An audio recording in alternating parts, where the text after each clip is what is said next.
ဗမာထမင်းဟင်းတွေကြီးပဲစားရတာရင်းငွေလာပြီဆိုလို့ရှိရင်ဒီတစ်ခါကိုရီးယားကင်ချီထမင်းကြော်လေးကြော်စားကြမယ်အရင်ဆုံးအိုးပူလာပြီဆိုတာနဲ့စီလေးကိုဖြန်းပြီးတော့နည်းနည်းလေးထည့်ပေးမယ်စီပူလာပြီဆိုတာနဲ့ကြက်သွန်နီကြက်သားပဲငံပြားရည်ခရုစီလေးနည်းနည်းလေးထည့်ပြီးတော့ကြက်သားလေးကိုမှွေးနေအောင်လုပ်ကြော်မယ်ဂေါ်ဘီနဲ့ကင်ချီလေးထည့်လိုက်မယ်နောက်ပြီးကြက်သားမုန့်နဲ့ထမင်းလေးတွေထည့်ပေးလိုက်ပါမယ်ထမင်းထည့်ပေးပြီဆိုတာနဲ့ဆန်မြောင်းက sauce လေးကိုထည့်မယ်ကြက်သွန်မိတ်ကလေးတွေထည့်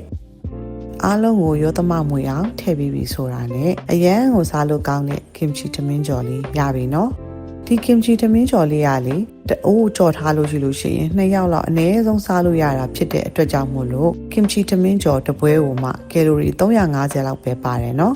နောက်ရက်တွေမှာလည်း The Taylor Rose မှာ healthy diet food တွေကိုတင်ဆက်ပေးသွားမှာဖြစ်လို့ stay tuned